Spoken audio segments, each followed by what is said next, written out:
Hello my dear students, आइए आज हम नीट 2023 के ब्लूप्रिंट को डिस्कस करते हैं बॉटनी के। अब आप कहेंगे मैम ये ब्लूप्रिंट क्या होता है?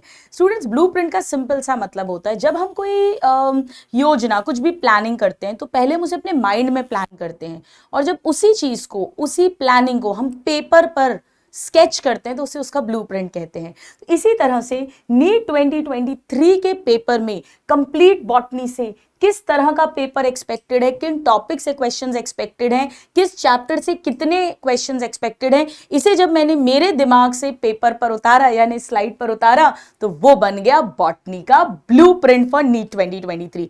तो ये वीडियो आपको हेल्प करेगा कि लास्ट मिनट पर आपको फाइनली क्या क्या चीजें हैं जिन्हें रिवाइज करके जाना ही जाना है, जहां से क्वेश्चंस आएंगे ही आएंगे। और अच्छा, एक और बड़ी इंपॉर्टेंट चीज है स्टूडेंट्स की, इसमें हमारे पास कोई बैकअप होना चाहिए। हम ऐसे हवाओं में बातें नहीं कर सकते हैं। तो हमने यहां पर क्या किया है, हमने सारे बॉटनी के चैप्टर्स जो हैं उन्हें 2018, 19, 20, 21, 22 यानी पिछले 5 साल के पेपर्स का चैप्टर वाइज एनालिसिस किया है और इसमें फिर हम अपना डेटा प्लस हर फैकल्टी को ईश्वर एक इंस्टिंक्ट देते हैं, उसको ऐड करके उसका तड़का लगा के अपन देखते हैं कहां से कितने क्वेश्चन और किस टॉपिक से बनेंगे। सबसे पहले मैं बात करती हूँ लिविंग वर्ल्ड की। लिविंग वर्ल्ड एक ऐसा चैप्टर है जो स्टूडेंट्स नॉर्मली छोड़ जाते हैं या एंड में बेचारे को बिल्कुल इज्जत ही नहीं देते हैं। आप देख भी सकते हैं हर साल इसमें से एक या कभी कभी क्वेश्चन नहीं भी आया है। स्टूडेंट्स, फिर भी मैं आपको बोलूंगी अपन 2023 में भी या तो 0 या तो 1 का ट्रेंड अगर मान के चले तो यहां पर सबसे इंपॉर्टेंट टैक्सोनॉमिक कैटेगरी, वो जो है ना ट्रिक अपन पढ़ते हैं, कीप पॉट्स क्लीन और फैमिली गेट सिक, वो किंगडम फाइलम, वो वाला सीक्वेंस जरूर याद कर जाना, उस फंडे पे क्वेश्चन आ सकता है।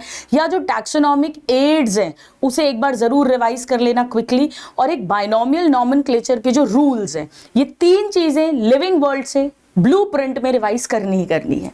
चलिए अब आ जाते हैं हम बायोलॉजिकल क्लासिफिकेशन। अब ऐसे तो ये बहुत बड़ा चैप्टर है, आप देख सकते हैं इससे 4 तक क्वेश्चंस आए हुए हैं। माय डियर स्टूडेंट्स, इससे 4-5 क्वेश्चंस तक बनने का स्कोप है। पिछले कुछ सालों से भले ही इससे 2, 3, 4 क्वेश्चंस आ रहे हैं, बट कितने भी क्वेश्चंस आ सकते हैं। तो मुझसे अगर आप पूछोगे, एक मैं अपना इंस्टिंक्ट वाइज बात करूं तो 3 क्वेश्चंस तक तो इससे आने चाहिए। इसमें virus, viroid, prions, lichens, mycorrhiza, वो पार्ट जरूर पढ़ लेना और एक फंजाई के एग्जाम्पल्स कर लेना। फंजाई के एग्जाम्पल्स जनरली स्टूडेंट्स मिस कर देते हैं, मैंने आपको ट्रिक से पढ़ाए हैं। फंजाई से जरूर क्वेश्चन बनेगा स्टूडेंट, एक ना एक क्वेश्चन कम से कम आएगा। एस्कोमाइसिटीज, फाइकोमाइसिटीज, बेसिडियो, ड्यूटेरो, कुछ नहीं है एनसीईआरटी की लाइन, उसके अलावा एक शब्द नहीं पढ़ना है। वो या तो वो 4 स्टेटमेंट देके आपसे आइडेंटिफाई करेंगे कौन सी क्लास है, या कोई क्लास का नाम देंगे और उसमें ट्रू और फॉल्स करके क्वेश्चन पूछ लेंगे। तो इस पार्ट को जरूर कर जाना। बाकी एक आर्की बैक्टीरिया बड़ा फेवरेट रहा है जहां से क्वेश्चंस बनते हैं। चलिए अब आ जाओ भाई प्लांट किंगडम। प्लांट किंगडम तो बहुत बाजी मार रहा है, कभी 4, कभी 5, कभी 3। जी हाँ स्टूडेंट्स, मेरे हिसाब से इस साल भी 3 से 4 क्वेश्चन तक तो इससे बनने चाहिए। पिछले कुछ सालों से जो फर्स्ट यूनिट है ये बड़ी इंपॉर्टेंट हो गई है। एनिमल किंगडम, प्लांट किंगडम 2 से मिला के तो 7 से 8 क्वेश्चन तक बन जाते हैं। यहां पर एल्गी को जरूर पढ़ लेना, very very important. Algae is very important, specially वो जो टेबल है रेड, ब्लू, ग्रीन एल्गी का डिफरेंस वाला पॉइंट, उसको जरूर पढ़ लेना। और उनके एग्जांपल्स मैंने सब ट्रिक से याद कराए हैं, उस पर क्वेश्चंस बनते हैं। इवन इकोनॉमिक इंपॉर्टेंस को भी एक बार फाइनल रिवाइज करना, वहां से हाई चांसेस है। वो जो एल्जिन और एक तरफ कैरागीन और अगर है, कौन किससे मिलता है, ब्राउन एल्गी, रेड एल्गी, वो टिप्स पर होना चाहिए। इसके बाद स्टूडेंट्स ब्रायोफाइट, टेरिडोफाइट, जिम्नोस्पर्म्स और लाइफ साइकिल पैटर्न। एंजियोस्पर्म्स इसलिए नहीं बोला क्योंकि वो तो सेक्सुअल रिप्रोडक्शन में अपन पढ़ते हैं। इनकी लाइफ साइकिल्स अगर आपने कभी नहीं पढ़ी है तो छोड़ देना, फिर तो लाइफ साइकिल पैटर्न जरूर आखिरी दिन कर लेना, वो इंपॉर्टेंट है। ठीक है, अभी अपने पास है 2 दिन का टाइम, और अदरवाइज एक बार फटाफट से लाइफ साइकिल पैटर्न्स देख लेना।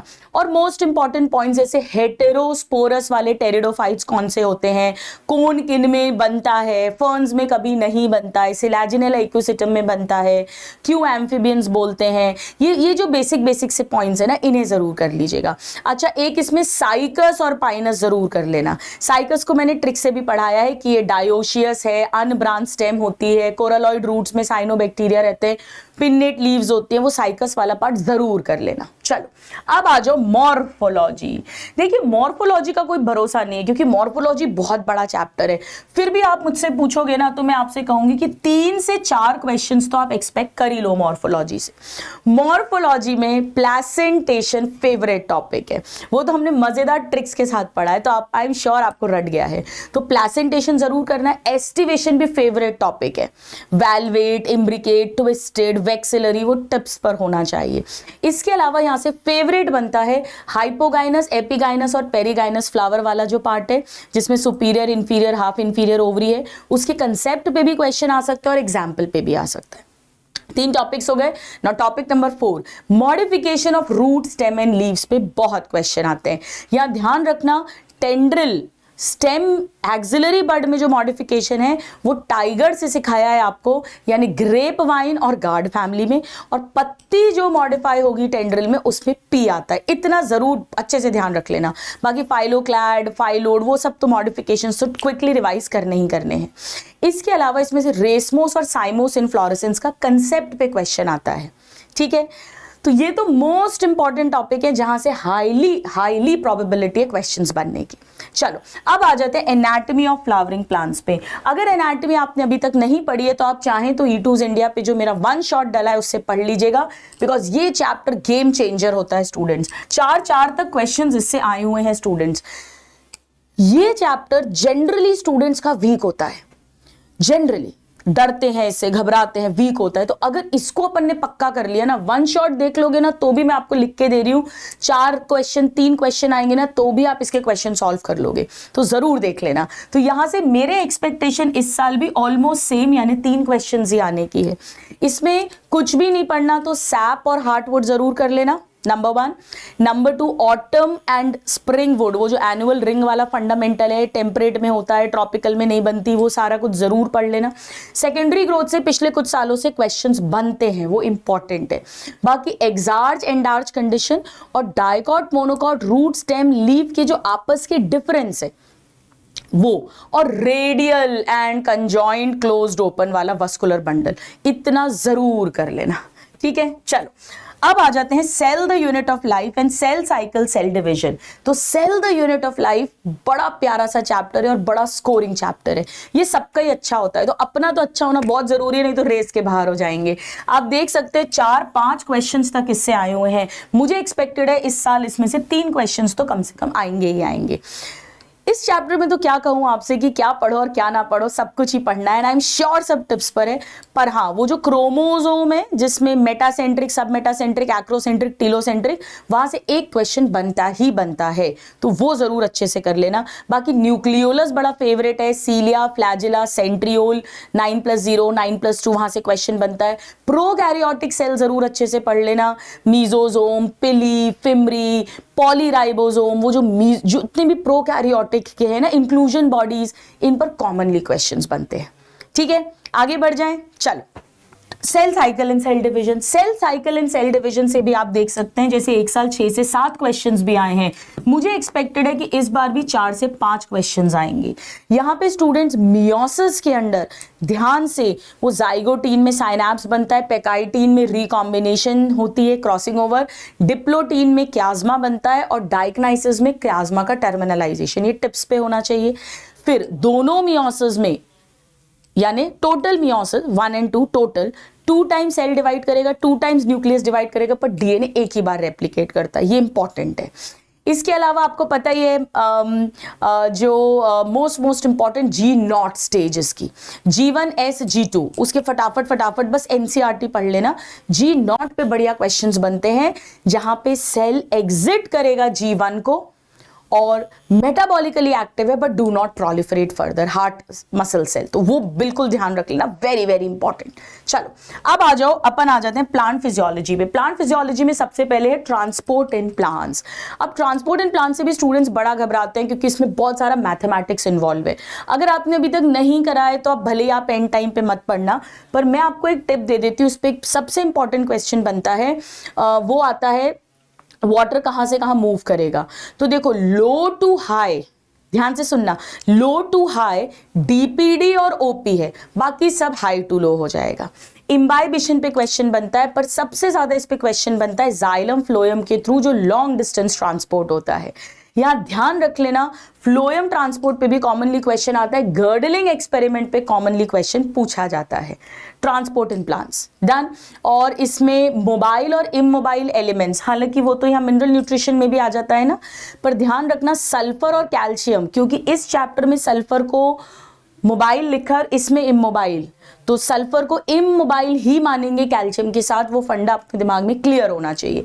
बाकी ट्रांसपोर्ट इन प्लांट्स में वो जो सिंपल डिफ्यूजन, फैसिलिटेटेड डिफ्यूजन और एक्टिव ट्रांसपोर्ट के बीच में डिफरेंस है, वो दिमाग में क्लियर होना चाहिए। चलो अब आ जाओ मिनरल न्यूट्रिशन। मिनरल न्यूट्रिशन, अच्छा हाँ, तो अपन क्वेश्चंस तो देखें ट्रांसपोर्ट इन प्लांट्स में से। एक मिनट, ट्रांसपोर्ट इन प्लांट्स में से आप देख सकते हैं 1 2 3, पिछले साल आप देख सकते हो प्लांट फिजियोलॉजी से बहुत सारे क्वेश्चंस आए थे, इस साल भी मुझे लगता है 2 से 3 एक्सपेक्टेड होंगे ही होंगे। नाउ मिनरल न्यूट्रिशन में मेटाबॉलिज्म ऑफ नाइट्रोजन जरूर कर जाना, सबसे ज्यादा क्वेश्चंस वहीं से बनते हैं, वो जो सेकंड पार्ट है इसका। तो सेकंड पार्ट में मोस्ट कॉमनली जैसे इसमें नाइट्रोजन फिक्सेशन, नाइट्रिफिकेशन, उसमें बैक्टीरिया जो इन्वॉल्व है, कीमो ऑटोट्रॉफ्स हैं, अमोनिफिकेशन, डीनाइट्रिफिकेशन के बैक्टीरिया तक पूछे गए हैं, और अमोनिया की किस्मत, फेट ऑफ अमोनिया जरूर रिवाइज कर जाना, जिसमें अपन ने पढ़ा है ना कि नाइट्रोजन फिक्सेशन का फर्स्ट स्टेबल प्रोडक्ट अमोनिया है, ये PYQ आया हुआ है। एक N2 से 2 अमोनिया बनेंगे तो 16 ATP लगेंगी। रिडक्टिव एमिनेशन, ट्रांस एमिनेशन, ये क्रिस्टल क्लियर होना चाहिए। बाकी ऑफ कोर्स इसमें एलिमेंट्स के फंक्शंस तो हैं ही, मैक्रो और micro, which are micro which are macro, या नॉट मैक्रो नॉट माइक्रो करके भी क्वेश्चन आता है। ठीक है, तो मुझे एक्सपेक्टेड है इस साल 1 से 2 ही क्वेश्चंस बनने चाहिए इससे, एक मेटाबॉलिज्म ऑफ नाइट्रोजन से आना चाहिए और एक फर्स्ट पार्ट से आना चाहिए। चलिए भाई, अब फोटोसिंथेसिस पे आ जाते हैं। फोटोसिंथेसिस तो बच्चे दमादम पढ़ते हैं, क्योंकि फोटोसिंथेसिस और रेस्पिरेशन थ्योरी से थोड़े से कंसेप्चुअल टॉपिक्स हैं, पर स्टूडेंट्स मुझे ये इंस्टिंक्ट है कि इस साल थ्योरी बेस्ड पेपर ज्यादा आएगा, यानी प्लांट ग्रोथ, मिनरल न्यूट्रिशन और इनका भी जो थ्योरी पार्ट है, जैसे एक्सपेरिमेंटल पार्ट जो है फोटोसिंथेसिस का, उसको जरूर कर लेना। एंजल मैन वाला फर्स्ट एक्शन स्पेक्ट्रम जो है, क्लैडोपोरा एल्गी, एरोबिक बैक्टीरिया का सस्पेंशन, या वॉन नील ने हमें बताया था कि ऑक्सीजन पानी से निकलता है, या बेल एक्सपेरिमेंट है जोसेफ प्रीस्ली का, तो एक्सपेरिमेंट वाला पार्ट जरूर कर लेना। बाकी ऑफ कोर्स इसमें आपको कैल्विन साइकिल्स बहुत इंपॉर्टेंट है डार्क रिएक्शन के अंडर, और C4 प्लांट्स पे बड़े क्वेश्चन आते हैं, फोटो रेस्पिरेशन पे बड़े क्वेश्चन आते हैं, तो ये 2 पार्ट अच्छे से कर लेना, वेरी इंपॉर्टेंट। ठीक है, चलो, तो मैं एक्सपेक्ट कर रही हूं इस साल भी 2 से 3 क्वेश्चंस तक इससे बनने चाहिए, 2 to 3 इनफैक्ट बनने चाहिए। चलो अब आ जाते हैं रेस्पिरेशन इन प्लांट्स पे। रेस्पिरेशन इन प्लांट्स जो है स्टूडेंट्स, ये भी स्टूडेंट्स मुझे लगता है इस बार थ्योरी बेस थोड़ा सा ज्यादा देंगे, तो प्लांट्स, डू प्लांट्स ब्रीथ वाला जो पार्ट है, एक बार फटाफट से बस रीड कर जाना, आसान होगा, आएगा सब NCERT बेस्ड ही। अब इसमें glycolysis, Krebs cycle, link reaction, ETS, oxidative phosphorylation अपने को रटे ही हैं। इसमें देखो ध्यान रख लेना कि 4 प्रोटॉन के थ्रू 1 ATP बनती है, ये न्यू NCERT में अपडेट है, तो इसको जरूर ध्यान रखना। बाकी इसमें रेस्पिरेटरी क्वेश्चन इंपॉर्टेंट है, जो हमने टिप्स के साथ अच्छे से पढ़ ही लिया है। एम्फीबॉलिक पाथवे तो आपको आता ही है, तो स्टूडेंट्स मुझे लगता है ये तो आप अच्छे से कर लोगे, क्योंकि ये बहुत अच्छे से हम पढ़ते हैं। आई एम एक्सपेक्टिंग कि इससे भी 2 से 3 क्वेश्चंस बनने चाहिए। अब प्लांट ग्रोथ एंड डेवलपमेंट, जिससे पहले 0 तक क्वेश्चन आया हुआ है, 1 या 2 क्वेश्चन आते थे, अब आप देख सकते हैं लगातार 3 सालों से 3 क्वेश्चन आ रहे हैं, और मुझे तो उम्मीद है शायद इस साल 3 से 4 क्वेश्चंस भी दे दें। स्टूडेंट्स यहां पर एक क्वेश्चन जो है वो हार्मोन से पक्का आएगा। हार्मोन्स वैसे तो याद हो जाते हैं, मेन इथिलीन के जरूर याद कर लेना, क्योंकि इथिलीन के जो है काफी सारे फंक्शंस, एब्सिजन और क्या बोलते हैं, सेनेसेंस, बुढ़ापा लाना और टपकवाना, पत्ती वत्ती, वो तो किसके जैसा है, वो है बिल्कुल एब्सिसिक एसिड जैसा। बट जैसे पोटैटो में, पीनट में ये स्प्राउटिंग जर्मिनेशन करता है, वो जिब्रेलिन जैसा है जर्मिनेशन। और पाइनएप्पल में, मैंगो में, खीरे में, इन सब में फ्लावरिंग वगैरह करवाना, ये उसका ऑक्सिन जैसा है। और कुछ खुद का ही है, जैसे राइपनिंग ऑफ क्लाइमेट्रिक फ्रूट्स, तो इथिलीन को जरूर पढ़ जाना, बाकी तो आपको आते हैं। तो जैसे जिब्रेलिन जर्मिनेशन करवाएगा और बोल्टिंग करवाएगा, उससे रिलेटेड सब हो जाएंगे। ऑक्सिन अपाइकल डोमिनेंस, पाइनएप्पल में फ्लावरिंग, रूटिंग, वो सब करवाएगा। तो ये तो क्या अपने को आते हैं, पर इथिलीन के जरूर पढ़ जाना, क्योंकि उसमें क्या वो भी है, वो पीटियोल इलॉन्गेशन चावल के पेड़ में, राइट। तो वो चीज़ें अपन जनरली भूल जाते हैं, तो उसको अच्छे से एक बार देख जाना। बाकी फोटो पीरियोडिज्म पे बिल्कुल क्वेश्चन बन सकता है, इवन सीड डॉर्मेंसी तक पे क्वेश्चन आया, जो आखिरी टॉपिक है जहां तक जाते जाते स्टूडेंट्स पस्ती हो जाते हैं। तो seed dormancy, vernalization, photo periodism एक बार फटाफट देख जाना, मैंने वन शॉट में भी करवाया हुआ है, बस उतना भी देख लोगे ना तो मोर देन इनफ होगा। इसमें पेड़ की ग्रोथ इनडिटर्मिनेट है, अनलिमिटेड है, ओपन है, primary growth, secondary growth, even यहां तक से क्वेश्चंस बन सकते हैं, तो बहुत इंपॉर्टेंट है। यानी अगर मैं 11th की बात करूं, 11th में 12 चैप्टर्स हैं बॉटनी के अंदर, तो हम एक्सपेक्ट कर सकते हैं 4, 4, 8, 4, 12, 13, 14, 15, 16, 17, 18 और 5, 23, 24, 25, 26, 27, 28, 29, 30, 31, 32, 34, 34, 38, यानी करीब 33 क्वेश्चंस, मुझे लगता है 30 तक क्वेश्चंस अप्रॉक्सीमेटली, 30 से 35 क्वेश्चंस जो हैं वो 11 सेक्शन से बनेंगे। 12th पार्ट से मॉलिक्यूलर बेसिस जो है वो डिसाइडिंग होगा, इकोलॉजी डिसाइडिंग होगा बॉटनी में अगर मैं बात करूं, राइट। तो प्लस माइनस ऑफ कोर्स इसमें से हो सकता है। आइए अब हम आ जाते हैं 12th पार्ट पे। 12th में रिप्रोडक्शन इन ऑर्गेनिज्म से आप देख सकते हैं इक्के दुक्के क्वेश्चंस आते हैं, लेकिन 2 से 3 क्वेश्चंस तक भी आए हुए हैं। मुझे लगता है इस साल 1 या 0 क्वेश्चन आएगा, और वो भी बहुत इजी सा होता है। इसके जो क्वेश्चंस होते हैं, एक्चुअली इसके क्वेश्चन ना किसी चैप्टर में पड़े होते हैं, तो अलग से इसका कोई क्वेश्चन अपन कहलाता नहीं है।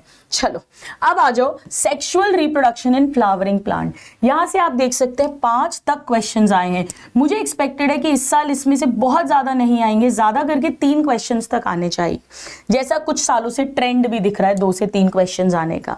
इसमें स्टूडेंट्स पॉलिनेशन जरूर कर जाना, ऑटोगैमी, जीटोनोगैमी और जीनोगैमी वो वाला पार्ट जरूर पढ़ जाना, और इनकी इवन परिभाषा डेफिनेशन पे डायरेक्ट क्वेश्चन आता है। और आउट ब्रीडिंग डिवाइसेस जो है, यानी क्रॉस पॉलिनेशन फेवर जो करना है, जिसमें वो डायोशियस पेड़ होना, डिफरेंट टाइम पर एंथर का पोलन का रिलीज और स्टिग्मा की रिसेप्टिविटी होना, उनकी लेंथ डिफरेंट होना, वो सारे इनकॉम्पैटिबिलिटी, सेल्फ इनकॉम्पैटिबिलिटी, वो सब चीजें आ जाएंगी, उसको जरूर देख जाना। पिछले कुछ सालों से वाटर पॉलिनेशन पे भी बड़ा क्वेश्चन आने लग गया है, जिसमें या तो वो वाटर पॉलिनेटेड प्लांट्स के बारे में पूछ लेते हैं, या लिली, वाटर लिली और वाटर हाइसिंथ में नहीं होता बल्कि इंसेक्ट और विंड से होता है, वो वाला क्वेश्चन पूछ लेते हैं, तो वो जरूर एक पार्ट कर जाना। तो पॉलिनेशन इसमें बहुत इंपॉर्टेंट है। पॉली एम्ब्रियोनी पे क्वेश्चन आ जाता है इसमें। इसके अलावा स्टूडेंट्स फीमेल गैमेटोफाइट, वो जो मेगा स्पोरोजेनेसिस और एम्ब्रियो सैक है, उस पे जरूर पढ़ जाना। डबल फर्टिलाइजेशन जरूर पढ़ जाना। बाकी pollen grain, pollen viability, seed viability, जहां पे भी एग्जांपल्स हैं, endospermic seed, non endospermic seed, testa, tegmen, यहां तक पे क्वेश्चन आया, outer and inner seed coat पे। पोलन ग्रेन के बारे में क्वेश्चन आया हुआ है। एंथर की वॉल जो है फटाफट, epidermis, endodermis, middle layer, tapetum, इनके सीक्वेंस पे क्वेश्चन आया हुआ है। बट पॉलिनेशन अगर आप मुझसे पूछेंगे, पॉलिनेशन, डबल फर्टिलाइजेशन और एम्ब्रियोसाइड, तो ये बाजी मारते हैं इस चैप्टर के अंदर, ठीक है। इसके अलावा फॉल्स फ्रूट पे, ऑफ कोर्स फॉल्स फ्रूट बनाना जो सीडलेस है, पार्थिनोकार्पिक, उस पे भी क्वेश्चन नहीं, मैं उल्टा बोल गई। फॉल्स फ्रूट में तो सैप एंड सैक, यानी स्ट्रॉबेरी, एप्पल, कैश्यू एंड पियर, जहाँ थैलेमस एडिबल पार्ट होगा।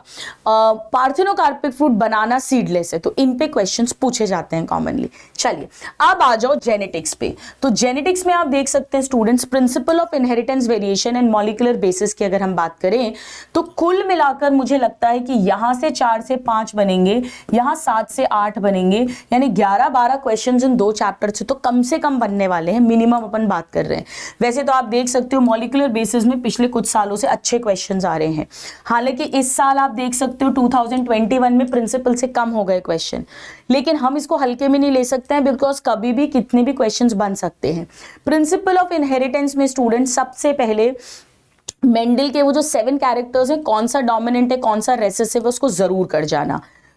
इस पर क्वेश्चन बनता है, which of the following is dominant, not dominant, या 2-2 कॉम्बिनेशन देके कुछ ना कुछ पूछ लेंगे आपसे। इनकम्प्लीट डोमिनेंस, को डोमिनेंस, वो तो सब खैर आपको आता ही है। सेक्स डिटर्मिनेशन यहाँ से इंपॉर्टेंट टॉपिक है, very very important. X0 grass hopper में, XX XY ड्रोसोफिला मैन में, एंड ZWZZ बर्ड्स में। ये वाला फंडा जरूर कर जाना। इसके बाद इसमें लिंकेज पे पिछले 2 साल से काफी क्वेश्चन आ रहा है। तो लिंकेज में वो tightly link, loosely link, Morgan ji की बात करी गई है, और लिंकेज मैप मैं हमेशा प्रैक्टिस कराती थी। 2022 में लिंकेज मैप बना के और उस पर क्वेश्चन करने के लिए आ गया था। तो वो अगर प्रैक्टिस में है तो अच्छी बात है, नहीं है तो एक बार मेरा वन शॉट में लिंकेज मैप वाला पार्ट आप देख सकते हो। तो अगर क्वेश्चन आ गया तो कम से कम अपना वेस्ट नहीं जाएगा। अब इसके बाद इसमें डिसऑर्डर्स बहुत इंपॉर्टेंट है। तो ऑटोसोमल रेसेसिव में आपको पता ही अपनी ट्रिक, अल्का यानी अल्केप्टोन्यूरिया, फिनाइल यानी फिनाइल कीटोन्यूरिया, अल्का फिनाइल पीने से यानी सिस्टिक फाइब्रोसिस, सिक थी सिकल सेल एनीमिया, थैलेसीमिया। तो ये डिजीजेस अच्छे से कर जाना, sickle cell anaemia, thalassaemia, phenylketonuria, NCERT में डिटेल्स दिए, जरूर पढ़ जाना। फिर इसके बाद में एक्स लिंक्ड रेसेसिव में haemophilia, colour blindness extra important है। इस पे एक न्यूमेरिकल आता ही आता है। फंडा तो आपको क्लियर है ही, मैंने बहुत प्रैक्टिस कराई, ये तो कोई पंगा है ही नहीं। फिर ये तो जेनेटिक डिसऑर्डर्स है, मेंडेलियन डिसऑर्डर्स हैं, पर क्रोमोसोमल डिसऑर्डर्स में डाउन सिंड्रोम, क्लाइनफेल्टर और टर्नर सिंड्रोम 3 है, उन्हें अच्छे से कर लेना। इनमें से डाउन ट्राइसोमी है 21st क्रोमोसोम की, क्लाइनफेल्टर सिर्फ मेल्स में होगा, होना चाहिए XY है, XXY यानी Y के कारण मेल है, लंबा है, मस्कुलाइन है, लेकिन एक्स्ट्रा X के कारण फीमेल कैरेक्टर्स है यानी फेमिनाइज्ड मेल हो जाएगा, स्टेराइल होगा, गायनेकोमेस्टी एक्सेट्रा।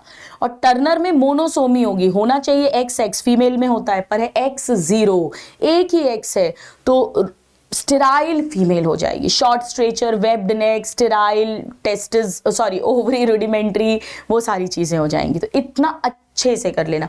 पेडिग्री के चक्कर में मत पढ़ना, पेडिग्री के केवल सिंबल्स कर लो, पेडिग्री का थ्योरी वाला पार्ट कर जाना अच्छे से, ठीक है। Pedigree is a matter of practice, तो अब इतना टाइम नहीं है कि अपन 1000 पेडिग्री लगाएं, छोड़ दो, कोई बात नहीं है। आएगा भी तो एक क्वेश्चन आएगा, उससे सिलेक्शन नहीं रुकेगा, उससे ज्यादा इंपॉर्टेंट है बाकी चीजों को 2 दिन में रिवाइज करना। डन। चलो अब आ जाओ मॉलिक्यूलर बेसिस ऑफ इनहेरिटेंस। अब इसका तो भाई ये तो एक एक शब्द इंपॉर्टेंट है।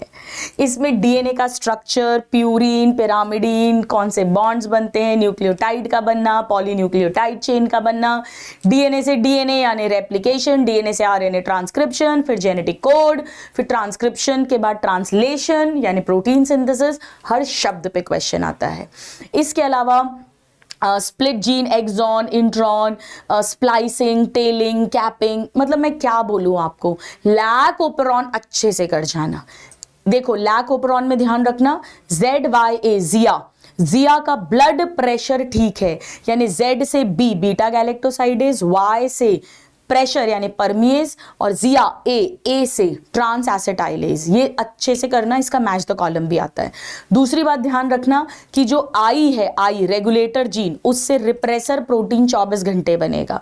अगर स्विच ऑफ रखना है तो ये ऑपरेटर के साथ जुड़ के ट्रांसक्रिप्शन रोकेगा, और अगर स्विच ऑन करना है तो ये लैक्टोज या एलोलैक्टोज इंड्यूसर के साथ जुड़कर और आरएनए पॉलीमरेज से अपना काम करवाएगा, और आगे ट्रांसक्रिप्शन, ट्रांसलेशन, एंजाइम्स बनेंगे। तो ये बात ध्यान रखना। सबसे इंपॉर्टेंट मुझसे पूछोगे ना कि मैम 2 दिन में अब क्या रिवाइज करें, देखो ये सब तो आपने पढ़ा हुआ है तो आपको याद आ जाएगा, इतनी बार पढ़ा है, ये 2 चैप्टर्स तो बहुत पढ़ते हैं। ह्यूमन जीनोम प्रोजेक्ट और DNA fingerprinting. Students human genome project में एनसीईआरटी के एक वर्ड, एक एक लाइन घोट जाना, बार बार पढ़ लेना। अब 2 दिन है ना, दोनों दिन में उसको जरूर पढ़ते रहना। एक बार आज पढ़ लिया, फिर पढ़ लिया, सेलिएंट फीचर, गोल, मेथडोलॉजी, नॉन ह्यूमन मॉडल, सब कुछ, एवरीथिंग इज इंपॉर्टेंट। तो मेरी तरफ से अगले 2 दिन में non human genome project and DNA fingerprinting को बार जरूर पढ़ लेना। चलो अब strategies for enhancement in food production में बॉटनी वाले पार्ट की अगर मैं बात करूं तो बॉटनी वाले पार्ट से 1 से 2 क्वेश्चंस आने का चांस होता है हमेशा। जूलॉजी वाले पार्ट में तो वो इनब्रीडिंग, आउटब्रीडिंग, माउट टेक्निक है ही, पर यहां से germ plasm collection, cross hybridisation या वो जो टेबल्स हैं, बायोफोर्टिफिकेशन से भी कॉमनली क्वेश्चन आता है, सिंगल सेल प्रोटीन से भी क्वेश्चन आता है, और मेरिस्टेम कल्चर से कॉमनली क्वेश्चन आ जाता है, प्रोटोप्लास्ट फ्यूजन टिश्यू कल्चर। तो ये तो बहुत छोटा सा का चैप्टर है, अपन ने कई बार पढ़ा है, पर बहुत स्कोरिंग है। भले ही 1 या 2 क्वेश्चन आएंगे, बट हाई चांसेस हैं कि अपने वो एनसीईआरटी से ही आएंगे, तो बिल्कुल करेक्ट होना ही चाहिए। ये तो मेहनत वाले हैं, समझने वाले हैं, पर ये जो अपन ने टिप्स ट्रिक्स से पढ़ा है, ये गलत नहीं होने चाहिए, बिल्कुल नहीं होने चाहिए। अब माइक्रोब्स तो आप देख सकते हैं 5 तक क्वेश्चन आ गए थे। मुझे लगता है माइक्रोब से 2 से 3 क्वेश्चन तो बनने ही चाहिए।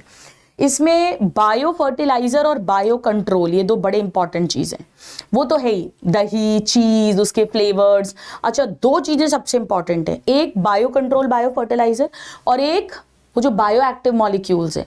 या तो ऑर्गेनिक एसिड में से क्वेश्चन आएगा, या साइक्लोस्पोरिन ए, स्टैटिन्स और स्ट्रेप्टोकाइनेस, इनसे क्वेश्चन आएगा ही आएगा। और वो एंजाइम्स जो है, एक क्वेश्चन तो इनसे बनेगा ही बनेगा।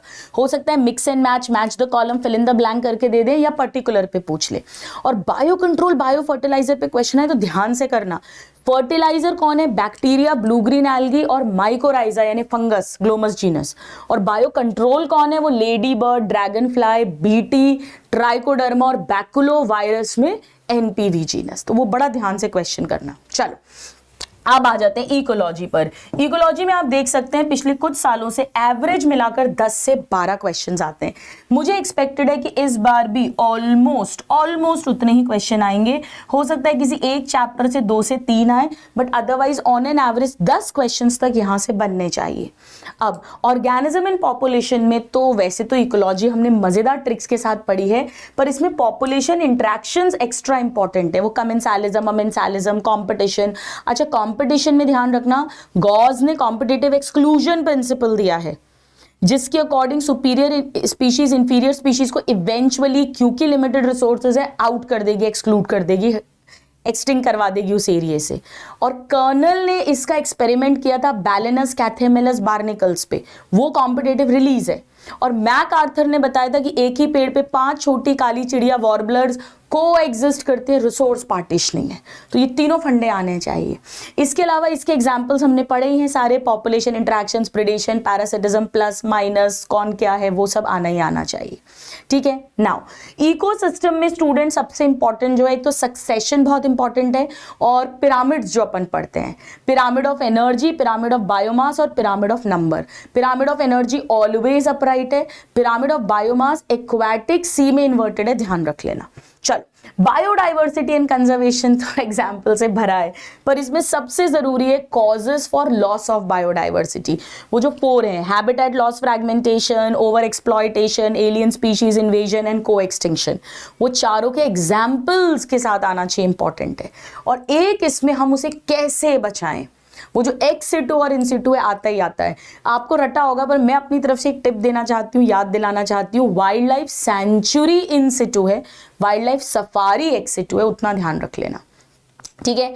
बाकी तो इकोसिस्टम सर्विसेज पे भी क्वेश्चन आते हैं, ऐसे तो सब आ ही सकते हैं। Now comes environmental issue. Environmental issues में से मेरे प्यारे स्टूडेंट्स आप मानकर चलो, ओजोन डिप्लीशन से क्वेश्चन बनता है, ग्रीन हाउस गैस का वो जो सीक्वेंस है वो जरूर कर लेना, ग्रीन हाउस। अच्छा, मुझे उससे याद आया, ये माइक्रोब्स में बायोगैस जरूर पढ़ जाना।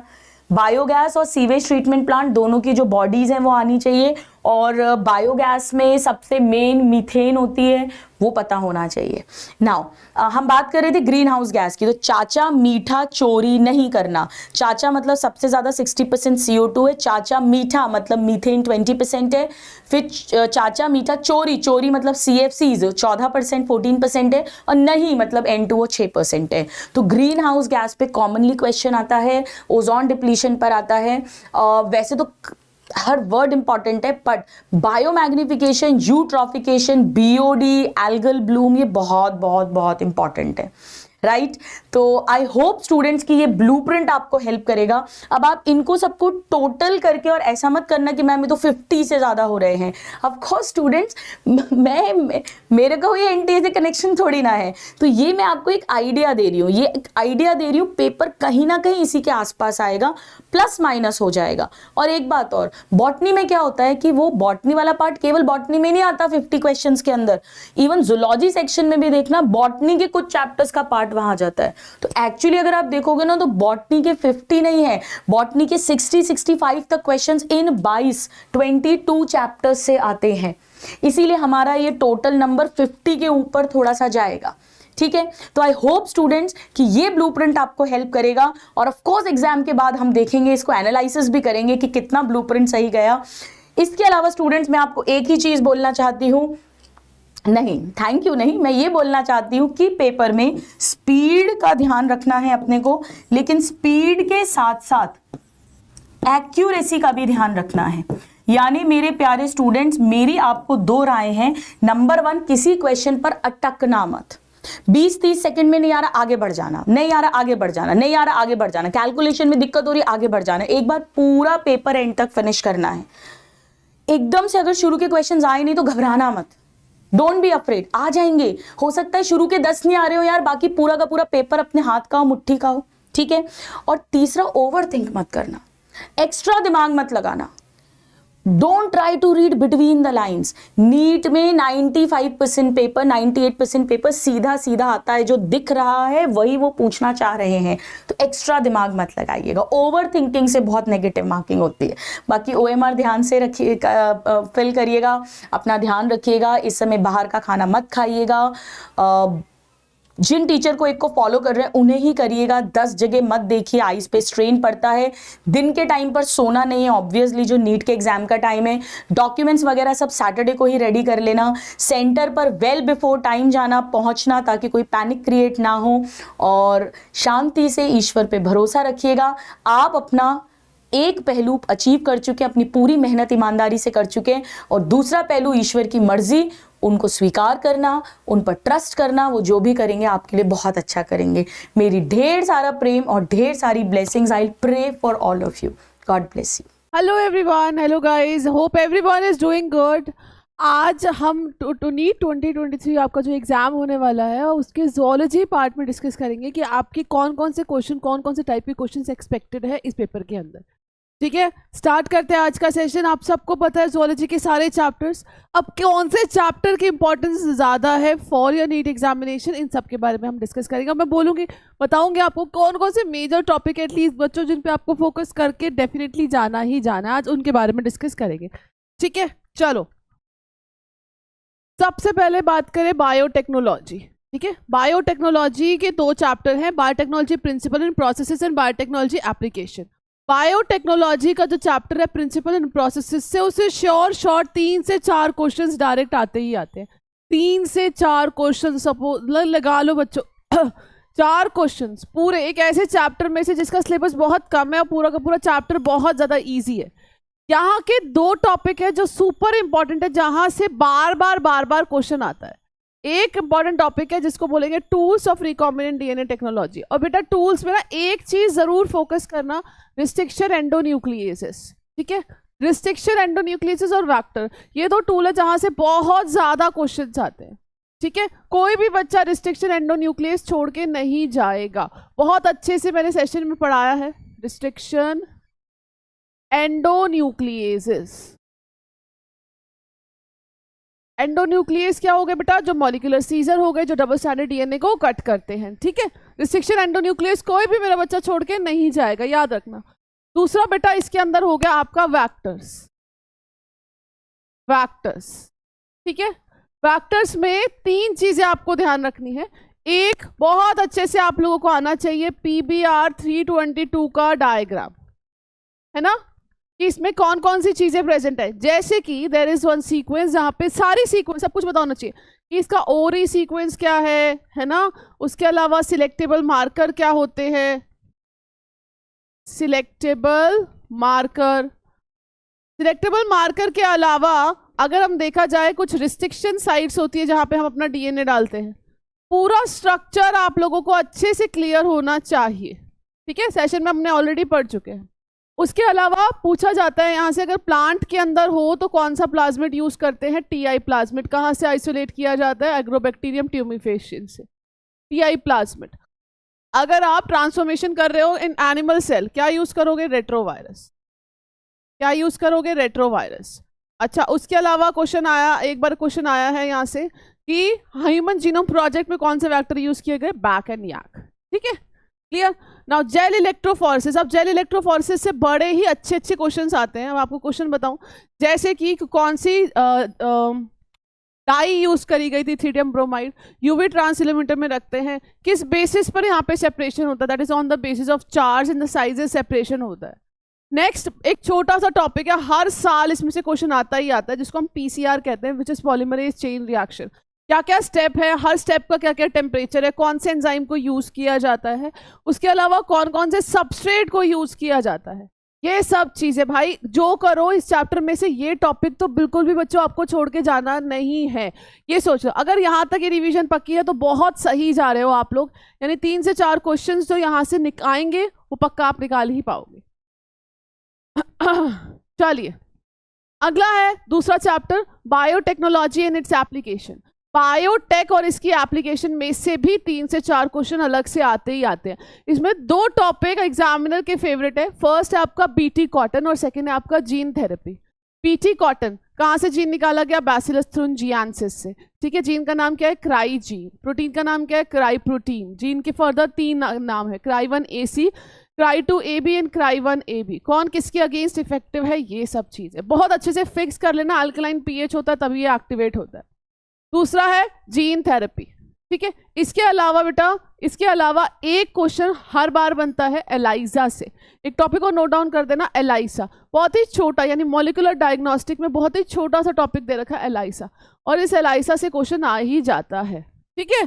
तो ये श्योर करके रखना बेटा, करना पूरा सिलेबस आपको पूरा करना है, बट ये टॉपिक जो है बार बार इंपॉर्टेंट, बार बार क्वेश्चन, हर साल जो ट्रेंड देखा गया हर साल इनमें से क्वेश्चन आते ही आते हैं, तो इसको अच्छे से फिक्स कर लिया आप लोगों ने। चलिए अब आगे बढ़ते हैं, एनिमल किंगडम। जी हाँ, एनिमल किंगडम एक ऐसा चैप्टर बच्चों को लगता है जो कहते हैं कि मैम बहुत ही कॉम्प्लेक्स चैप्टर है, एक बारी में समझ में नहीं आता। एनिमल किंगडम के भी बहुत इंपॉर्टेंट है, इसमें से 3 से 4 क्वेश्चंस यहाँ से भी आते हैं। क्वेश्चंस आता है इसमें लेवल ऑफ ऑर्गेनाइजेशन से, उसके अलावा क्वेश्चन आप लोगों के एग्जाम्पल्स में से आता है, एंड एग्जाम्पल्स भी आपके 2, यानी कि मॉलस्क के एग्जाम्पल और इकाइनोडर्म के एग्जाम्पल। ये चीजें अच्छे से पता होनी चाहिए, और कुछ बेसिक फीचर्स। एग्जाम्पल्स बाकी सबके आपको याद हो गए होंगे डेफिनेटली, जहां कंफ्यूजन आती है वो है आपका मोलस्का और इकाइनोडर्म। इन दोनों के एग्जाम्पल्स आप लोग देख लेना, ठीक है। सो आप याद करना, इकाइनोडर्म, इकाइनोडर्मेटा और मोलस्का, इनके एग्जाम्पल्स, ठीक है। आपके नॉन कॉर्डेट्स में इसके एग्जाम्पल्स आपके क्लियर होने चाहिए। अच्छा, उसके अलावा देखा जाए कुछ स्पेसिफिक फीचर्स होते हैं, लाइक आर्थ्रोपोड्स के बारे में बात करें तो जॉइंटेड लेग्स होते हैं, ठीक है। उसमें आर्थ्रोपोड्स में देखा जाए जो एक्सक्रीटरी स्ट्रक्चर है वहां से एक क्वेश्चन आता है। अगर देखा जाए पूरे के पूरे इस पूरे ट्रेंड के अंदर देखा जाए तो कैनाल सिस्टम और water vascular system, canal system match the following, जैसे हमने लोगों ने कल भी सॉरी आपकी जो क्लास हुई थी लास्ट ज़ूलॉजी मैराथन में, मैंने आपको मैच द कॉलम्स पढ़ाए थे, जहाँ पे देखा था कि कैनाल सिस्टम किस में मिलता है मैच करो, और वाटर वैस्कुलर सिस्टम किस में मिलता है, एम्बुलेकर सिस्टम किस में मिलता है उसको मैच करो, ठीक है। सो ऐसे जो स्पेसिफिक होते हैं ना फीचर्स, वो बिल्कुल याद रखने, और एग्जाम्पल्स आपको 2 के याद रखने। अच्छा, मेजर जो क्वेश्चंस यहाँ से बनते हैं ना बेटा, वो कॉर्डेटा से बनते हैं। Major question, hemichordate, chordate, hemichordate, chordate, notochord, pharyngeal gill slits, यहाँ से बहुत बार क्वेश्चन बनते हैं कि इन दोनों में डिफरेंसेस क्या है, हेमिकॉर्डेट्स और कॉर्डेट्स में डिफरेंस क्या है। और कॉर्डेट्स में सबसे ज्यादा क्वेश्चन पता है कहाँ से आता है, एग्जाम्पल्स के साथ, कई बार ऑर्डर भी पूछा गया, वो है आपका मैमल्स। सो यहाँ पे कॉर्डेट्स में सबसे ज्यादा इंपॉर्टेंट है आप लोगों के मैमल्स, ठीक है। मैमल्स बिल्कुल छोड़ के नहीं जाओगे, एनसीईआरटी में जितने एग्जाम्पल, मैमल्स के डेफिनेटली आपको एग्जाम्पल्स पता ही होंगे, यहाँ से श्योर शॉर्ट क्वेश्चन आता ही आता है, बिल्कुल नहीं छोड़ के जाना आप लोगों ने। लेवल ऑफ ऑर्गेनाइजेशन, ठीक है ना, कौन कौन से लेवल ऑफ ऑर्गेनाइजेशन है आपको याद है, एनसीईआरटी में पीछे एक टेबल दे रखी है, उस टेबल के अंदर सारी समराई है कि कौन सा ऑर्गेनिज्म के पास कौन सा सीलोम है, ग्रुप ऑफ ऑर्गेनिज्म के पास कौन से में उसके पास ऑर्गेनाइजेशन कैसी है, ये सब चीजें लास्ट चार्ट में दे रखी है। उस लास्ट चार्ट को एक बार रीड कर लेना, नहीं किया तो एक बार बोल लो कि छवि मैम ने बोला है, बिल्कुल हम लोगों ने आज तक रीड करना ही करना है, ठीक है। उसको रीड कर लिया। उसके अलावा बेटा आप लोगों ने नॉन कॉर्डेट से मैंने आप लोगों को बता दिया, स्पेसिफिक फीचर्स सिर्फ डिस्कस कर लेना, ठीक है। एग्जाम बाकी सारे मैच द कॉलम्स आएंगे, वो आप लोगों से क्वेश्चंस निकल जाएंगे। कॉर्डेट्स के जो फीचर्स होते हैं वो याद होने चाहिए, और मैमल्स तो बहुत अच्छे से करके ही जाना है आप लोगों ने, ठीक है। मैंने आपको क्लास में भी बताया था कि एक एग्जाम्पल आ गया था कि भी हॉर्स की जो ऑर्डर है वो कौन सा ऑर्डर है, ठीक है। ऐसे क्वेश्चंस पूछे जा सकते हैं।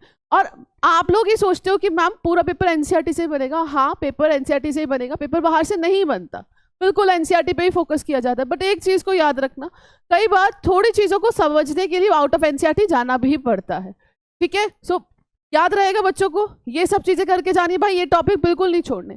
चलो अब आगे बढ़ते हैं। स्ट्रक्चरल ऑर्गेनाइजेशन इन एनिमल्स। स्ट्रक्चरल ऑर्गेनाइजेशन इन एनिमल्स में जो सब एग्जामिनर का फेवरेट है, जो हर साल आता है, morphology and anatomy of cockroach. Super important topic है, इंपॉर्टेंट, वेरी इंपॉर्टेंट, ठीक है। यानी कि ऊथिका की फॉर्मेशन कैसे होती है, फीमेल के अंदर कौन से ग्लैंड्स होते हैं, सलाइवरी ग्लैंड कितने पेयर होते हैं, 2 पेयर ऑफ सलाइवरी ग्लैंड्स होते हैं। उसके अलावा देखा जाए हिपैटिक कीके कहाँ प्रेजेंट होते हैं, मैलफिशियन टिब्यूल्स कहाँ प्रेजेंट होते हैं। ऐसे क्वेश्चंस कॉकरोचेस में से बार बार पूछे गए हैं। तो बिल्कुल कॉकरोच, कोई भी बच्चा कॉकरोच छोड़ के नहीं जाएगा, कॉकरोच के पीछे पड़ जाना, कॉकरोच तो करके ही जाना है आप लोगों ने। एंड उसके अलावा एपिथेलियल टिश्यू, हम लोगों ने सिर्फ इसके अंदर एपिथेलियल टिश्यू को फोकस करा है, क्योंकि आप लोगों ने मस्कुलर जो आपके अदर टिश्यूज है वो आपने और चैप्टर्स में पढ़ लिए थे। एपिथेलियल टिश्यूज में से क्वेश्चन आता है कि देखो, एक एग्जाम्पल मैंने आपको कल भी पढ़ाया है कि अगर आप बात करें आपकी ब्रोंकाई के अंदर, आपके फेलोपियन ट्यूब के अंदर, फीमेल के अंदर, कि कौन सी एपिथेलियम प्रेजेंट होती है, ठीक है, सिलिएटेड एपिथेलियम प्रेजेंट होती है, इंटेस्टाइन में कौन सी एपिथेलियम प्रेजेंट होती है, ऐसे क्वेश्चन आते हैं। सो एक चार्ट बनवाया था मैंने आप लोगों को, वो चार्ट से सारी चीजें आपको याद रखनी है कि कौन कौन से एग्जाम्पल्स हैं। अब बच्चे पूछते हैं, बच्चे ना बथेरे एग्जाम्पल से याद करते हैं, नहीं बेटा एनसीईआरटी वाले एग्जाम्पल से याद कर लो, ठीक है। कौन सा किसके अंदर होता है वो एनसीईआरटी वाले एग्जाम्पल से याद कर लोगे तो वो भी आपका कॉन्सेप्ट क्लियर हो जाएगा। चलो अगला है बेटा, सबसे ज्यादा इंपॉर्टेंट टॉपिक है आप लोगों का रिप्रोडक्शन में से, human reproduction and reproductive health.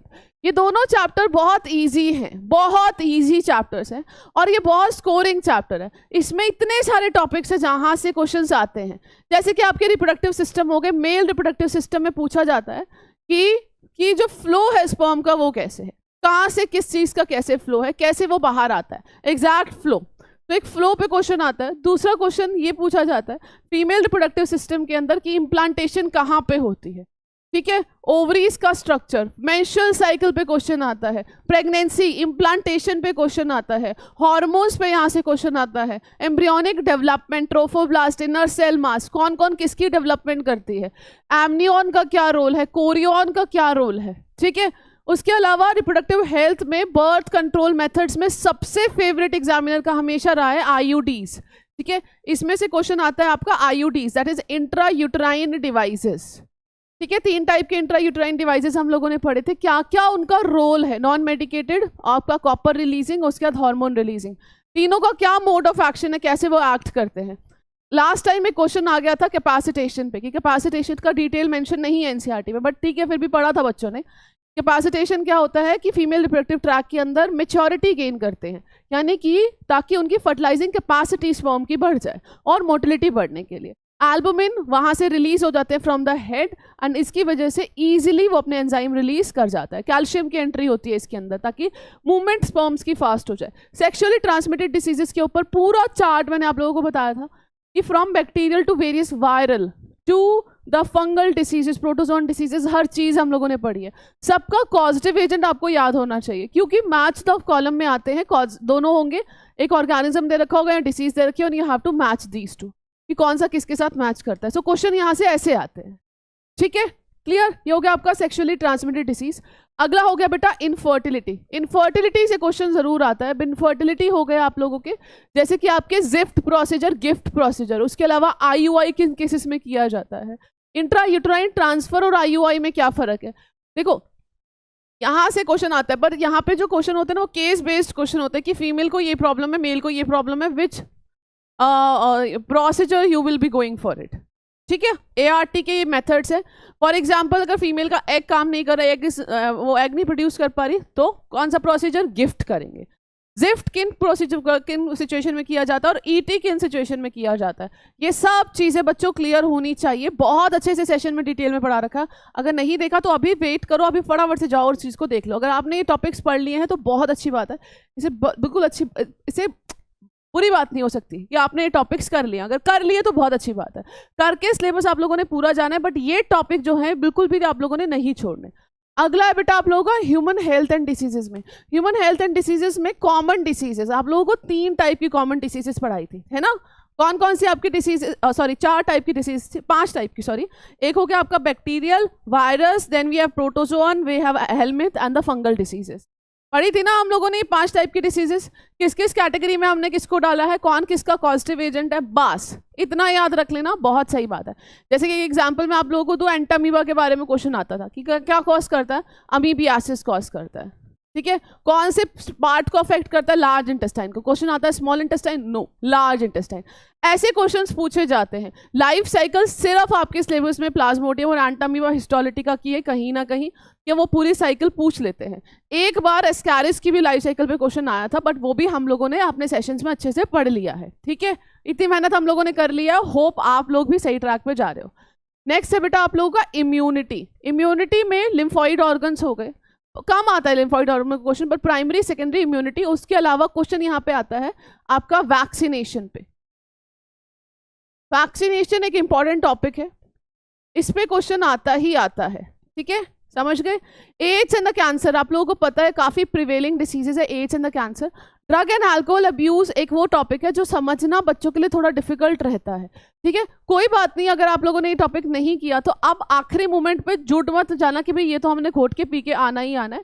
It's okay, question आता है बट इतना फ्रिक्वेंटली नहीं आता, तो this can be avoided. But हाँ, जिन बच्चों को अच्छे मार्क्स लेने, भाई साहब टॉपर बनना है, तो वो ये टॉपिक भी बिल्कुल छोड़ के नहीं जाएंगे। ड्रग्स एंड अल्कोहल अब्यूज, इसमें से क्वेश्चन बन के आता है। एक क्वेश्चन अगर नहीं रह गया तो कोई बात नहीं, क्योंकि ये टॉपिक मुझे पता है कि बच्चों के लिए रटने वाला टॉपिक है। वो समझ नहीं पाते, टॉपिक को रटते हैं और उसी वजह से चीज़ें ज़्यादातर रिटेन नहीं रह पाती।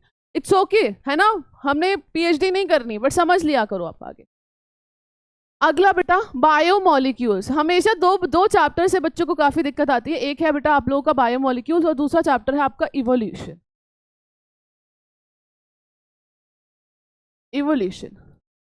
इवोल्यूशन से 3 क्वेश्चन फॉर शॉर्ट आते ही आते हैं, ठीक है। कितने? 3 क्वेश्चन, ये लगा लो, शॉर्ट आते ही आते हैं। रही बात बायोमोलिक्यूल्स की, structure of macromolecules. Structure of macromolecules में क्वेश्चन मेजरली बनता है बेटा आप लोगों का आप लोगों का मेजर क्वेश्चन बनता है एक तो न्यूक्लिक एसिड पे और दूसरा बनता है लिपिड पे। लिपिड पे पाल्मिटिक एसिड के पास कितने कार्बन है, आपके पास अराकिडोनिक के पास कितने कार्बन है, सैचुरेटेड अनसैचुरेटेड क्या होता है, इनके स्ट्रक्चर पे क्वेश्चन जरूर आता है बहुत अच्छे से याद रखना। बाकी आपने डीएनए का स्ट्रक्चर यानी न्यूक्लियोटाइड और न्यूक्लियोसाइड में जो डिफरेंस है वो आपने मॉलिक्यूलर बेसिस ऑफ इनहेरिटेंस में कर ही लिया होगा। साइड में हम किसको साइड कर देते हैं, फॉस्फेट ग्रुप को साइड कर देते हैं, यानी शुगर प्लस बेस हो गया आपका न्यूक्लियोसाइड। जब शुगर बेस और फॉस्फेट होता है उसको न्यूक्लियोटाइड कहते हैं। Ribose sugar, deoxy ribose sugar का स्ट्रक्चर याद होना चाहिए, किसमें डीएनए में कहाँ पे कौन से बॉन्ड होते हैं। तो ये स्ट्रक्चर मैक्रोमोलिक्यूल्स का बिल्कुल बच्चा कोई छोड़ के नहीं जाएगा, चाहे वो कार्बोहाइड्रेट्स हो, चाहे वो आपका प्रोटीन हो, चाहे वो आपका लिपिड हो, चाहे वो न्यूक्लिक एसिड हो। ये सारे के सारे स्ट्रक्चर्स होप अभी आपके दिमाग में बैठ गए हैं। नहीं बैठे बेटा कुछ मत निकालना, सिर्फ एनसीईआरटी निकालो और एनसीईआरटी से फटाफट से इसको पढ़ डालो, ठीक है। अगला है बेटा action of enzyme. One of the very important topic is enzyme. Enzyme में competitive inhibitor, non competitive inhibitor और अनकॉम्पिटिटिव इनिबिटर में से क्वेश्चन आता है, ठीक है। आपके नॉन कॉम्पिटिटिव इनिबिटर में केएम की वैल्यू कितनी रहती है, आपके कॉम्पिटिटिव में केएम की वैल्यू इंक्रीज होती है या डिक्रीज होती है ना, मुझे जरूर बताना कमेंट सेक्शन के अंदर। कल भी पढ़ा था हम लोगों ने कि कॉम्पिटिटिव इनिबिटर में केएम की वैल्यू बढ़ती है या कम होती है वो। और उसके अलावा जो एग्जाम्पल्स, जो इनिबिटर्स आपके एग्जाम्पल एनसीईआरटी में दे रखे हैं, सिर्फ उन्हीं इनिबिटर्स को याद कर लेना। बहुत सारे इनिबिटर्स को याद करने की जरूरत नहीं भाई साहब, पीएचडी नहीं करनी, एनसीईआरटी से बाहर मत जाना, टाइम नहीं है। किसने कुछ भी पढ़ा हो इररिस्पेक्टिव ऑफ दैट, बट आपको उतना ही करना है जितना एनसीईआरटी ने दे रखा है।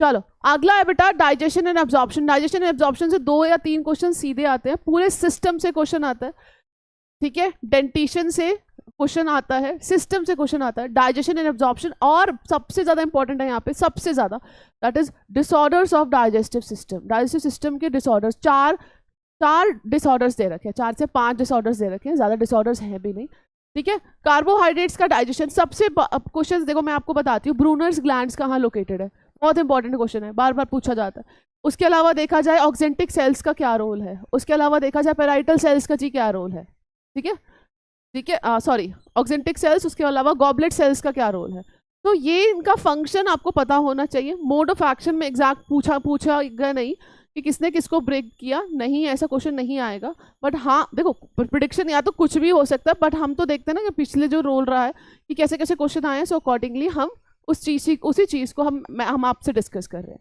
ठीक है। सो प्रोटीन का डाइजेशन, कार्बोहाइड्रेट्स का डाइजेशन, फैट का डाइजेशन, न्यूक्लिक एसिड का डाइजेशन। न्यूक्लिक एसिड का तो बहुत ही ईजी, अगर आपने एक बार स्ट्रक्चर देख लिया न्यूक्लिक एसिड का तो आप इजीली एक एक चीज़ को तोड़ देना, भाई साहब वो हो गया आपका डाइजेशन। 2 एंजाइम है इसमें, न्यूक्लियोटाइडेज एंड न्यूक्लियोसाइडेज, कब एक्ट करेगा, क्यों एक्ट करेगा, एक्सेट्रा, ठीक है।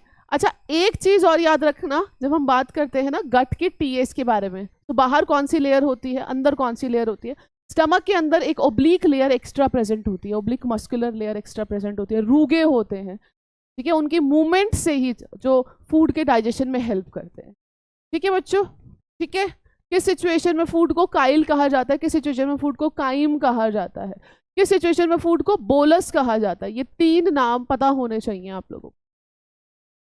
अगला, बॉडी फ्लूइड्स एंड सर्कुलेशन में, बॉडी फ्लूइड में से क्वेश्चन हमेशा उठ के आता है from the blood and it's constituent, blood के क्या क्या कॉन्स्टिट्यूएंट, 2 से 3 क्वेश्चन यहाँ से आते हैं। स्ट्रक्चर ऑफ हार्ट आपको पता होना चाहिए, इतना इंपॉर्टेंट नहीं है, बट हाँ ठीक है, आपने छोटी क्लासेस में पढ़ रखा है। स्ट्रक्चर ऑफ हार्ट ये तो पता ही होगा ना, यहाँ से ये वाली वॉल्व प्रेजेंट है, यहाँ पे ये वाला वॉल्व प्रेजेंट है, इसकी क्लोजर इस पे क्या क्या होता है। यहाँ पे जो सबसे ज़्यादा इंपॉर्टेंट है वो है आप लोगों का डिसऑर्डर्स, ठीक है, हार्ट के डिसऑर्डर्स, और दूसरा इलेक्ट्रोकार्डियोग्राफ। यहाँ से क्वेश्चन आता है, पूछा जाता है कि पी वेव क्या रिप्रेजेंट करती है, क्या पी वेव पूरा का पूरा, और उसके अलावा क्यूआरएस वेव क्या रिप्रेजेंट करती है, टी वेव क्या रिप्रेजेंट करती है, ठीक है ना।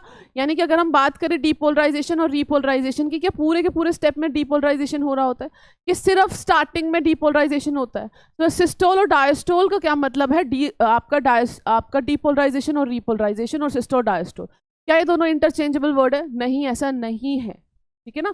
डीपोलराइजेशन और रीपोलराइजेशन की वजह से ही सिस्टोल एंड डायस्टोल होता है, वो ही इनिशिएट करते हैं। ओके, इलेक्ट्रोकार्डियोग्राफ, यहां से क्वेश्चन आता है, बिल्कुल 100% फिक्स लगा लो, यहां से एक क्वेश्चन तो फिक्स है, आएगा ही आएगा, ये I can vouch in this video, 100% question यहां से आएगा। बहुत इंपॉर्टेंट टॉपिक है बच्चों, इलेक्ट्रोकार्डियोग्राफ छोड़ के मत जाना। उसके अलावा जितनी डिसीजेज एनसीईआरटी में दे रखी है, जो पीछे दे रखी है, सबसे लास्ट में जो डिसीजेज दे रखी है, सिर्फ उन डिसीजेज को याद कर ले, ठीक है बच्चों। आपके एथेरोस्क्लेरोसिस हो गया, आपका हार्ट अटैक हो गया, हार्ट फेलियर हो गया, यहाँ से क्वेश्चन बनता ही है, ठीक है। चलो आगे, breathing and exchange of gases में, breathing of exchange of gases में एक टॉपिक जो सुपर इंपॉर्टेंट है, that is the volumes, right, that is the lung volumes and capacities. Lung volume and capacity, tidal volume क्या होता है, inspiratory reserve volume, total amount कितना है इन चीज़ों का। एक चार्ट की मदद से मैंने आपको सेशन में करवाया था, इस चार्ट से सारी चीज़ें याद कर लेना। होप वो अगर आपको याद है तो बहुत अच्छी बात है, नहीं है तो 1 शॉट पढ़ा इस चैप्टर का, फटाफट से देख लेना, वो भी जल्दी क्लियर हो जाएगा। यहाँ पे जो बहुत इंपॉर्टेंट टॉपिक है वो है आपका exchange of gases and the transport of gases. यहाँ पे जो हम लोगों ने ग्राफ पढ़ा था कि किस सिचुएशन में राइट शिफ्ट होता है, किस सिचुएशन में लेफ्ट शिफ्ट होता है, यानी कि ऑक्सीजन सैचुरेशन कब होती है, कार्बन डाइऑक्साइड का बाइंडिंग हीमोग्लोबिन से किस फैक्टर्स पे डिपेंड करता है, कहाँ पे होता है, पीएच का क्या रोल है, उसके अलावा देखा जाए टेम्परेचर का क्या रोल है, उसके अलावा ये सब चीज़ें, ठीक है। सो वो ग्राफ अच्छे से पता होना चाहिए। जैसे कि अगर मैं एक जनरल एग्जांपल बताऊं कि अगर H+ लेवल के का कम होता है, ठीक है ना, H+ आयन का लेवल कम होता है तो उसकी वजह से ऑक्सी हीमोग्लोबिन की फॉर्मेशन होती है। अगर H+ आयन का ज़्यादा होगा तो क्या होगा, कार्बोक्सी हीमोग्लोबिन की फॉर्मेशन होगी। तो वो दोनों सिचुएशंस आपको पता होनी चाहिए। वो एक ही ग्राफ से हमने दोनों चीज़ें पढ़ ली थी कि कब राइट शिफ्ट होगा, कब लेफ्ट शिफ्ट होगा। आपके एल्वेलाई में राइट शिफ्ट होता है या फिर आपके टिश्यू लेवल पे लेफ्ट शिफ्ट होता है, मतलब ये चीज़ें याद होनी चाहिए, ठीक है। रोल, क्या क्या रोल है, एंड बहुत इजी टॉपिक है यहाँ पे, डिसऑर्डर्स ऑफ रेस्पिरेटरी सिस्टम, पूरे एनिमल फिजियोलॉजी का, ह्यूमन फिजियोलॉजी का, डाइजेस्टिव जो डिसऑर्डर्स है वो आपके डिसऑर्डर्स इंपॉर्टेंट है। वहाँ पे क्या आता है, मैच द फॉलोइंग, उसको मैच करके बताओ कि कौन सा किससे रिलेटेड है। सेम आपकी डिसीजेस आपकी केमिकल कोऑर्डिनेशन से भी इंपॉर्टेंट है, केमिकल कोऑर्डिनेशन से भी डिसीजेस पूछी जाती है। फॉर एग्जाम्पल एक आप लोगों को बता दूं, ग्रेव डिसीज। सो ग्रेव डिसीज किसकी वजह से होती है, हाइपर सिक्रीशन, किसके, थायराइड हार्मोन की वजह से ग्रेव डिसीज हो जाती है। एडिसन डिसीजेस किसकी वजह से होती है, ऐसे क्वेश्चंस आते हैं, ठीक है ना। मिनरलोकॉर्टिकॉइड्स आपके क्या हैं, एल्डो आपके मिनरलोकॉर्टिकॉइड्स क्या है, ग्लूकोकॉर्टिकॉइड्स क्या है, सेक्स स्टेरॉइड्स क्या है, कौन सिक्रीट कर रहा है, इनका रोल क्या है, पीनियल ग्लैंड को, मतलब आप ये लगा लो जो डिसऑर्डर्स आप लोग यहाँ पढ़ रहे हो वो डिसऑर्डर्स आपके वहाँ पे जो अलग डिसऑर्डर्स है यहाँ से क्वेश्चन आता है, क्योंकि डिसऑर्डर्स आप लोग लगा लो, मैंने आपको बोला भी था डिसऑर्डर्स छोड़ के मत जाना, सिर्फ एनसीईआरटी वाले डिसऑर्डर्स कर लेना, दैट्स इट, बाहर जाने की जरूरत नहीं है, ठीक है। बिल्कुल नहीं छोड़ के आएगा कोई बच्चा डिसऑर्डर। अगला केमिकल कोऑर्डिनेशन जो मैंने आप लोगों को बताया, यहाँ से भी 2 से 3 क्वेश्चंस बिल्कुल फिक्स होते हैं, जैसे कि आपका एंडोक्राइन ग्लैंड हो गए, वेरियस एंडोक्राइन ग्लैंड्स हो गए और उनके क्या क्या सिक्रीशंस है। चार्ट फॉर्म में हमने चीजों को करा था कि किसका क्या सिक्रीशन है और क्या क्या डिसीजेस वो कॉज करता है। उसके अलावा hormones of the kidney GI tract, very important, very very very important. आपकी हार्ट एट्रियल नाट्रियूरेटिक फैक्टर, आपकी किडनी सिक्रीट करती है एरिथ्रोपोइटिन, जीआई ट्रैक कौन कौन से, द कोलिसिस्टोकाइनिन, उसके अलावा सिक्रेटिन, गैस्ट्रिन, क्या क्या रोल होता है कोलिसिस्टोकाइनिन का, क्या रोल होता है गाइस कोलिसिस्टोकाइनिन का। कोलिसिस्टोकाइनिन आपके पेनक्रियाज को बोलता है कि पेनक्रियाटिक एंजाइम को रिलीज कर। उसके अलावा it causes the gall bladder को बोलता है कि जल्दी से जल्दी ज़्यादा बाइल रिलीज कर।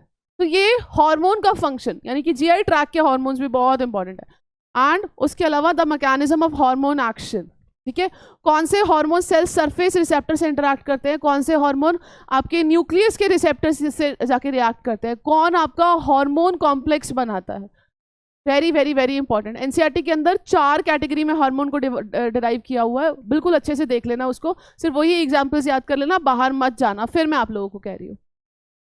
अगला हो गया बेटा neural control and coordination. Neural control and coordination में क्या है बेटा आप लोगों का, structure of neuron. For example हमने लास्ट सेशन में पढ़ा था आपके नीजल्स जो ग्रैन्यूल्स है उनका फंक्शन क्या है, नीजल ग्रैन्यूल के क्या फंक्शन होता है, पूरे स्ट्रक्चर को वो इंटैक्ट रखता है ना, प्रोटीन सिंथेसिस में वो हेल्प करता है। Structure of neuron, generation and conduction of the nerve impulse, आपका केमिकल साइनैप्स, ठीक है, केमिकल साइनैप्स से क्वेश्चन आता है कि न्यूरोट्रांसमीटर कैसे रिलीज होते हैं। प्री साइनैप्टिक, आपको मैंने क्वेश्चंस की प्रैक्टिस भी कराई थी लास्ट सेशन में। प्री साइनैप्टिक न्यूरॉन कौन सा होता है, पोस्ट साइनैप्टिक न्यूरॉन कौन सा होता है, ठीक है, इंटर न्यूरॉन्स क्या होते हैं, कैसे ट्रांसमिशन होता है, कैसे एक्शन पोटेंशियल जनरेट होता है, कैसे वो आगे स्टेप पास करता है, सॉल्टेटरी कंडक्शन किसको कहते हैं, किस किस के अंदर सॉल्टेटरी कंडक्शन होता है, ये सब चीजें, ठीक है। And I and the year, favourite topic है बेटा, आई एंड द ईयर, यहाँ से क्वेश्चन आता है। जैसे हम लोगों ने लास्ट सेशन में पढ़ा था, एक केस बेस्ड क्वेश्चन था। क्या था वो क्वेश्चन कि बंदे मतलब जो डांसर्स हैं उनको बहुत शौक होता है, वो अपनी पूरी के पूरी पोस्चर को मेंटेन करके रखती है, तो वो कैसे मेंटेन करके रखती है, इक्विलिब्रियम कौन हेल्प करता है, ईयर हेल्प करता है। ईयर में भी कौन सा पार्ट, इंटरनल में भी कौन सा पार्ट आपका ओटोलिथ। सो ये क्वेश्चन क्रिस्टे ओटोलिथ ये सब चीजें हेल्प करते हैं इन द इक्विलिब्रियम, ठीक है ठीक है। आई में पूछा जाता है कि आप लोगों का ब्लाइंड स्पॉट कहाँ प्रेजेंट होता है, ठीक है। उसके अलावा देखा जाए जो आपके न्यूरॉन्स प्रेजेंट होते हैं, कैसे वो ऑप्टिक नर्व के थ्रू नर्व इम्पल्स ट्रांसमिशन करते हैं, ये सब चीजें। Structure of I, structure of year, बहुत अच्छे से बच्चों पता होना चाहिए आप लोगों को। अगला एक्सक्रीटरी प्रोडक्ट्स इन एलिमिनेशन में सबसे ज्यादा इंपॉर्टेंट बेटा, यहां से एक क्वेश्चन बनता है एक्सक्रीटरी प्रोडक्ट। हम लोगों ने किया भी है, आप लोगों ने देखा भी होगा, 1 से 2 क्वेश्चन आता है, ज्यादा क्वेश्चन नहीं आते इस चैप्टर में से, बट हम छोड़ के कुछ नहीं जाएंगे, करके तो जाएंगे। यहाँ से एक्सक्रीटरी प्रोडक्ट में कौन से ऑर्गेनिज्म आपके यूरिकोटेलिक है, जैसे कि आपके हो गए लिजर्ड्स हो गए यूरिकोटेलिक्स होते हैं, बर्ड्स हो गए यूरिकोटेलिक, यूरिक एसिड एक्सक्रीट करें। अमोनोटेलिक कौन से होते हैं, फिशेज हो गए आप लोगों के। उसके अलावा देखा जाए आप लोगों के यूरियोटेलिक कौन से हो गए, ह्यूमंस हो गए यूरियोटेलिक, फ्रॉग हो गए यूरियोटेलिक। यहाँ से मैच द फॉलोइंग करके काफ़ी बार क्वेश्चन पूछा गया है, तो ये बिल्कुल मत छोड़ के जाना। एनसीईआरटी वाले सिर्फ एग्जाम्पल्स कर देना, क्वेश्चन वहाँ से निकल जाएगा। अगला है structure and the function of nephron में सबसे ज़्यादा इंपॉर्टेंट होता है आपका काउंटर करंट मैकेनिज्म। पीसीटी का क्या रोल है, पहले आपको ये भी बताया था कि पीसीटी 70 to 80% रीअब्जॉर्प्शन पीसीटी कर देता है, और पीसीटी अगर उड़ा दिया जाए तो क्या होगा, डाइल्यूट यूरिन पैदा होगा, है ना, पैदा होगा in the sense dilute urine बनेगा, ठीक है। उसके अलावा यहाँ पे याद रखना इस चीज को, यूरिन फॉर्मेशन एंड रेगुलेशन के अंदर 2 चीजें एंटागोनिस्टिक जो एक्ट करती है, एक हो गया आपका रास system, renin angiotensin aldosterone system कैसे काम करता है, और उसके एंटागोनिस्टिक यानी कि एट्रियल नाट्रियूरेटिक फैक्टर कैसे वर्क करता है। ये दोनों सुपर इंपॉर्टेंट है, लिख लो इस चीज को, रास कोई भी छोड़ के नहीं जाएगा। अभी के अभी बेटा ये टॉपिक निकालो रास, और अगर अभी भी कोई कंफ्यूजन है तो फिर देख लेना इसको, रास रेनिन एंजियोटेंसिन एल्डोस्टेरॉन सिस्टम और रोल ऑफ एट्रियल नाट्रियूरेटिक फैक्टर, ठीक है। जीएफआर आपका कम होगा तो कौन एक्टिवेट होगा, जीएफआर ज्यादा होगा तो कौन एक्टिवेट होगा, ठीक है, क्लियर बच्चों। सो ये बहुत इंपॉर्टेंट है। आपके फंक्शन ऑफ टिब्यूल से मैंने आपको बता दिया, पीसीटी का क्या रोल होता है, उसके अलावा डीसीटी का क्या रोल है, किस किस सोल्यूट्स को लेकर वो इम्परमिएबल होते हैं, कौन से वाटर को लेकर क्या वो इम्परमिएबल होते हैं। ये क्वेश्चन हमने लास्ट सेशन में भी बहुत करे हैं। बहुत अच्छे से बेटा इसको करके चले जाना, फिक्स कर लेना, क्वेश्चंस आएगा, यहाँ से क्वेश्चन आएगा, 1 या 2 क्वेश्चन जरूर आते हैं। जिन बच्चों ने अभी तक इस टॉपिक को नहीं पढ़ा, दोबारा उठाने की कोशिश मत करना, सिर्फ एनसीईआरटी का वो डायग्राम पढ़ लेना जहाँ पे पूरा का पूरा स्ट्रक्चर दे रखा है और ये बता रखा है कि पीसीटी में किसका एब्जॉर्प्शन होता है, डीसीटी में किसका होता है, उसके अलावा लूप ऑफ हेनले में आगे किसका होता है, कलेक्टिंग डक्ट में किसका होता है। सिर्फ वो डायग्राम से ही, एक डायग्राम वो देख के चले जाना। जिन्होंने ये चैप्टर नहीं पढ़ा उसमें से भी आपका 1 क्वेश्चन का 2 क्वेश्चन आते हैं, 1 क्वेश्चन तो आपका वहां से फंस ही जाएगा। और दूसरा टॉपिक आपका रास और एएनएफ है, मैंने आपको फिर बोला है यहाँ से क्वेश्चंस आते हैं, यहाँ से क्वेश्चन जरूर आएगा, बिल्कुल 100% रास और एएनएफ हमेशा एग्जामिनर का फेवरेट। मतलब आप लोगों को बोला है कि 2 क्वेश्चन और 2 क्वेश्चन के टॉपिक भी बता दिए, अगर अब भी आप ना करके जाओ तो भाई कुछ नहीं हो सकता। क्वेश्चन देख लो कहाँ से आएगा। Very important topic that is a locomotion and the movement. Locomotion and movement में से 1 से 2 क्वेश्चन, ज्यादा नहीं, 1 से 2 क्वेश्चन आएंगे, ज्यादा नहीं आते इसमें से।